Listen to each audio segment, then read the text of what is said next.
Hey, hello, this is Griffon Podcast. Thanks for joining us again. We do appreciate it. And, I've had people go, and I've had some people email me and they go to Rumble and go to some of the accounts, and some of them even ask you, who the hell are you? Who the hell you think you are? And that's the good news, because I'm going to tell you who I am. Because I'm you. See, a lot of people, and I watch Fox, CNN, you watch all these news programs, and this is not everybody, but this is a lot of people. You know, they work their ways up and through the ranks and they end up being big shots and big stars, or they came up in radio and things of that nature. And that's not my story, okay? So when you say, because I've had people, who do you think you are? Who are you? What do you do?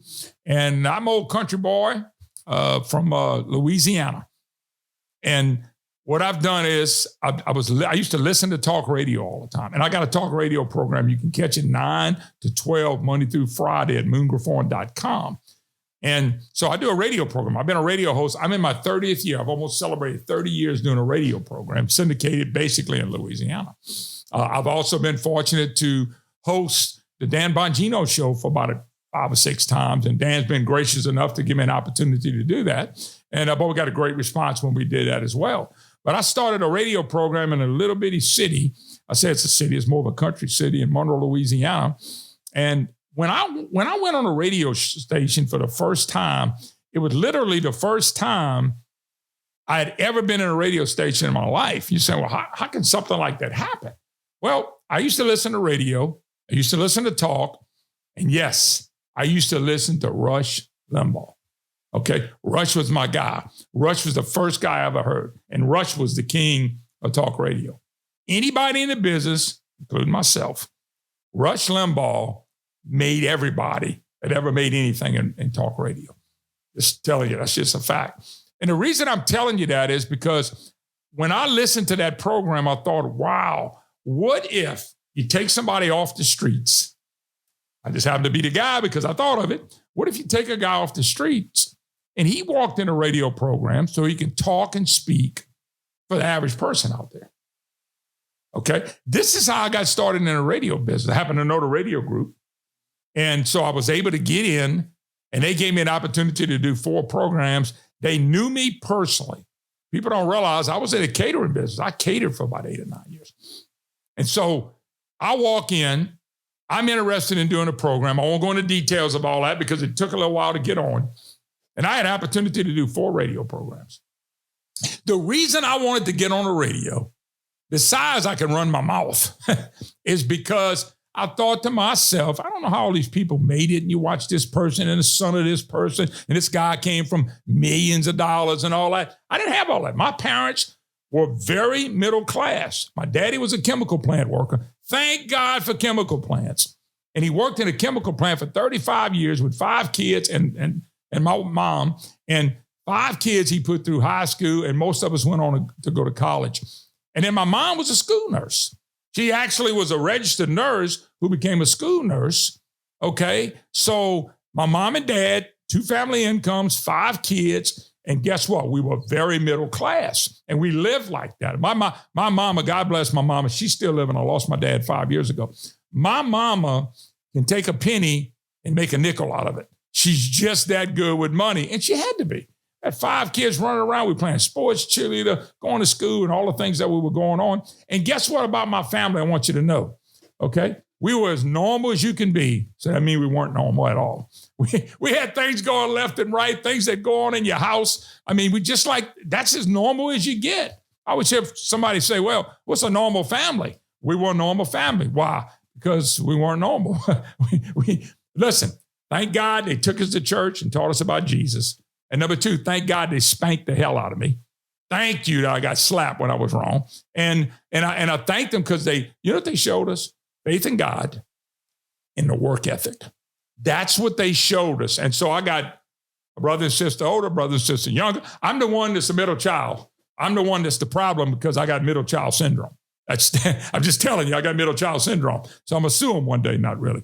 But that's the family I came. So I didn't come from a family that was wealthy. I didn't come from a family that had everything they wanted. My parents did really good. And all of my brothers and sisters have done really well in life because they showed us how to trust God and how to work hard. So I'm sitting here listening to Rush Limbaugh on a radio program, and I become a radio caller, not necessarily Limbaugh, but some other programs. And I kept thinking to myself, what if somebody that comes off the street, and by the way, I still sound like I come out the street, came on a radio program and could get an opportunity. And they gave me an opportunity. And I'm not going to get into the cost factor and all that, but I was scheduled to do, when I came on a radio program that I've been doing now in my 30th year, I literally came off the streets. And when the microphone went on, and my producer at the time, the music started, and I promise y'all, I asked him, what the hell I do now?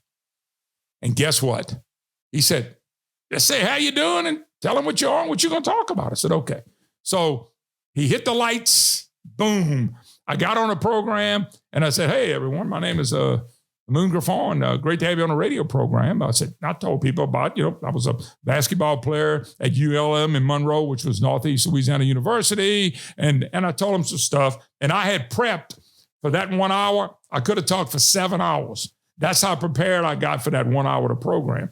Long story short is it grew from 4 programs to 3 months to 5 days a week. And now I'm a syndicated program in the great state of Louisiana. But I want people to know that because I didn't get here because somebody paid my way. I've never been paid. Check this out. I've never gotten a check from a radio station yet that paid my salary. I've been self-employed. You're looking at, look, folks, you ever talk to business people, okay? I'm the janitor. I'm the marketer. I'm the voice. I'm the salesman. I got to watch the money. I got to do all that. Besides having a producer, and I got a producer here, Sam Stokes, who's trying to get me at a new level with this. I got another producer, Brandon Como, that's on my radio program. And those guys do something that I don't want to do. And they do things and I'm willing to pay for it to help me get to where we want to get to in the next venture. So the reason I'm telling you this, because some people go, who are you? Well, I'm just telling you, I'm married, 4 kids, 4 grandbabies. My kids are all doing well. I do have a special need daughter who's real special to us and does a great job. She actually has helped us so much in our life, helping raise her. And I am nothing more than a guy off the streets. I'm nothing more than a middle-class guy you run into every day. I don't have billions and millions of dollars. Nobody's paid my way. It's been the grace of God and work hard. I got a vision one time. God showed me, I'm going to make you a voice. And I didn't know what he meant until I started doing this. And so that's a simple story of who I am. I grew up playing basketball. I grew up going to school in Baton Rouge in the Plaquemine area. And I ended up in Monroe, Louisiana for 35 years. And then we've moved since then back to South Louisiana. And so when you look up and somebody writes an email, who the hell are you? I'm really nobody more than what you are. I'm a guy that gets up. And the thing about it is I'm bringing to this is because we're taking away the culture that made this country great. This is the greatest country in the world, and we could lose it. And that's what I'm so upset about. I grew up, I get criticized for doing things that I do and say, getting on me for things I say, but I watched my mom and dad. They were good people. They were good community people. And what they did was, when I look back, they taught us about God, and as you got older, you had to be on your own on that too. But number 2 is they taught us how to work. And as my mama and daddy would used to say, nobody's going to give you anything. You better go earn it. And if you don't go earn it, don't expect to get anything. And folks, I'm telling you, I'm talking to people today that just like I was raised, you were raised. Yet that culture of God, family, country, service, dedication, go be the best you can. It's what we're losing in the United States of America. It's what we're losing now. And now that we have thrown God off the cliff, and that's a big mistake, gigantic mistake, because that helped keep that family together. And the family, I've always said this often, illegitimacy. You can get mad if you want to. I'm not referring to anybody. This is illegitimacy, black, white, green, or yellow. Illegitimacy is our biggest problem in this country right now. Because what we have is children raising kids, people having babies and not staying with them. My mom's 87 years old. I talk to her twice a week. I still ask my mama for advice. My kids ask me for advice now. They get in any kind of bond. They feel like they have a parent. That was the tradition of the traditional marriage, one man and one woman. That right there, Rusty Clouche, who I've had on a podcast, made a good point. You want to see successful people? A lot of them just staying married together to the same person can help you build a life dream, a dream in America to be the best you can be. And that's the culture that we're starting to lose. And then you basically, you call a person that hates someone. Recently, we had a killing at a school of a person. And I don't care if the person was white, black, male, female, trans left, trans right. I don't care. We had a person to go into school and kill 3 teachers and adults and had the gumption to shoot 3 9-year-olds. 3 9-year-olds. Now, to do that, that is not a crime of mental illness. I'm tired of kind of hearing this mental illness. It's a crime of the heart, because the heart like that will never be changed by more laws and more rules and more money. That's all we do. A crime like that is a change. We got to change the hearts, and that's a spiritual revival, and that's a whole nother level. But I'm telling you, but when I read the media and the press and the people out there, they all coming to the rescue of the person because the person was, quote, transgender. I don't know the person. I don't know if there's trans, whatever. It didn't matter. But I tell you what, Madonna, y'all don't know Madonna. When I think of crazy, I think of Madonna. When I think of sick, I think of Madonna. When I think of nasty, I think of Madonna. Madonna is going to Nashville to raise money for transgender people.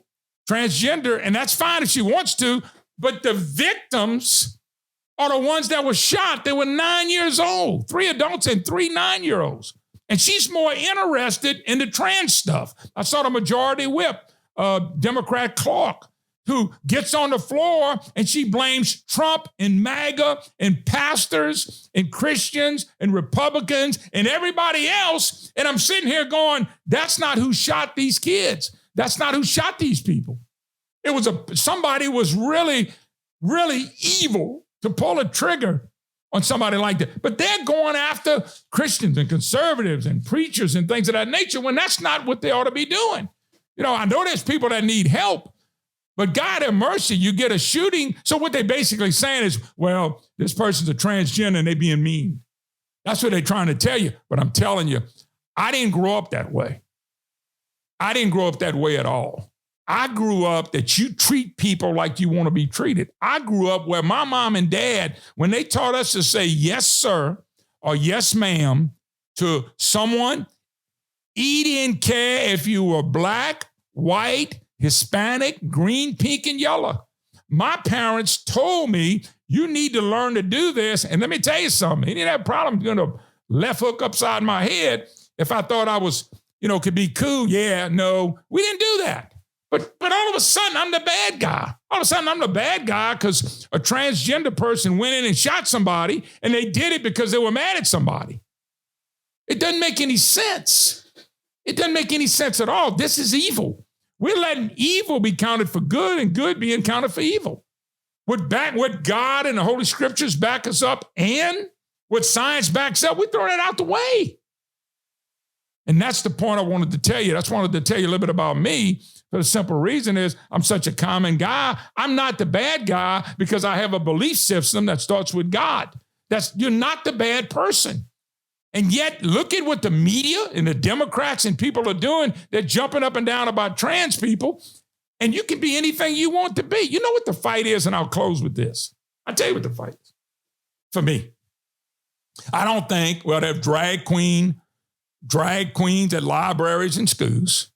I don't think young kids ought to be taught about anything to do with trans, sex, or anything. Parents' job to do that. I think schools need to get back to reading, writing, and arithmetic. And libraries ought to make sure that libraries are wholesome. We don't need some half-ass, naked-ass person dancing on somebody's damn lap and call that, oh, this is okay, this is normal. It's not.